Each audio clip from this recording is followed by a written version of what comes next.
Mayor Walsh is tapping the wealth of new development in Boston to increase the set-aside for affordable housing. He recently signed an order making changes in the city's inclusionary development policy. The changes concern the number of units, but they also concern where they're built and who can benefit. Our guests are two of several housing activists who've been looking at the policy and recommending changes.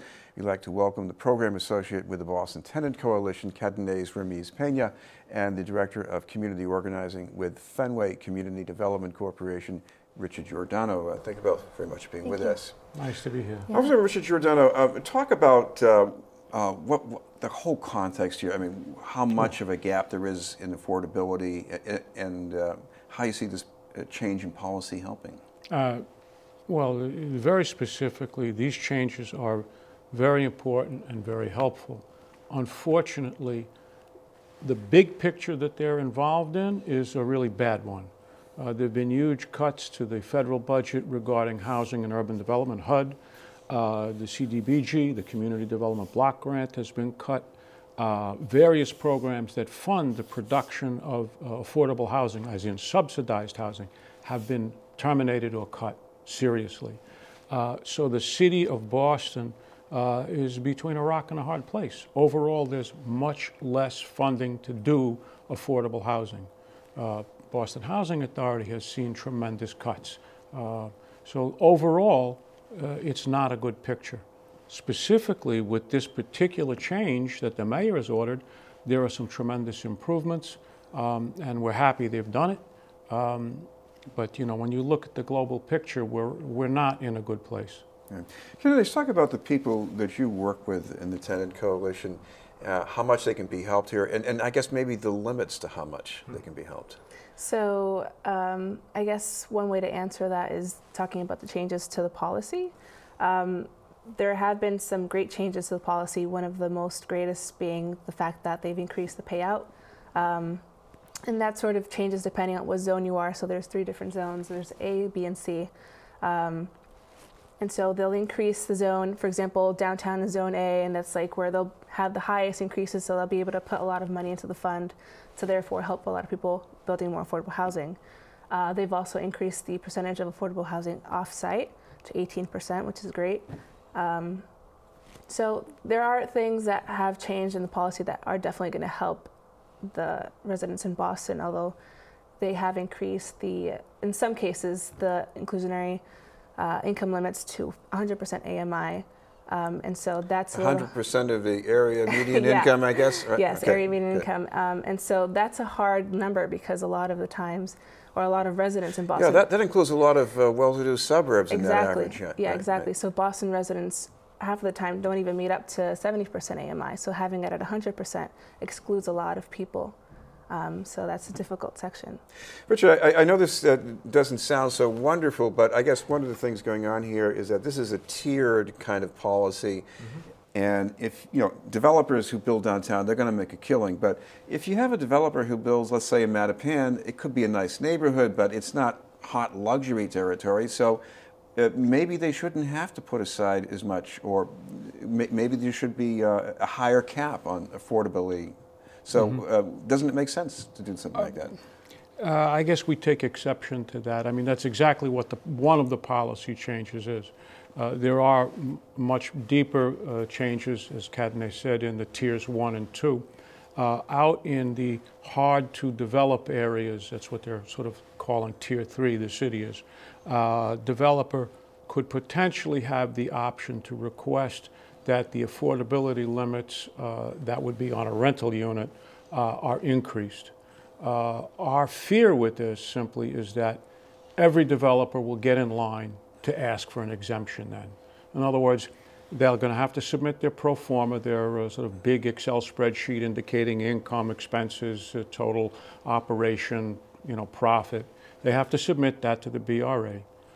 Our fear is that every developer will tweak everything a little bit so that it looks bad to get out of the income limit at 70%, as Kadineyse was saying, and that they were going to be requesting, since it's now in the tier 3 order, will be, you know, trying to get the exemption. That's already historically happened in the past, where after a project gets approved, a developer comes back some months later and says, look, my God, everything has gone up and I just can't make it. And so there have been exceptions already. And our fear is simply putting it in as a potential will just open up the door. There's almost no reason then why a developer wouldn't do it.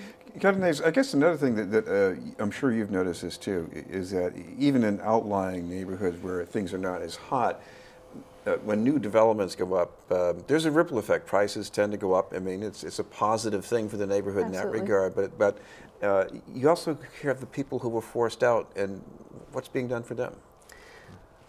Well, unfortunately, not a lot has been able to do for them. As you've seen in East Boston, there's a couple of people who have been evicted and have resorted to going to churches to be able to sleep, see it as a home. And so these areas like Mattapan and Hyde Park, they're areas where a lot of minorities and people with disabilities, all the minority classes, are mostly calling home. And so when you come and put higher prices on rent and higher home values, you're eventually kicking them out, and that's gentrification.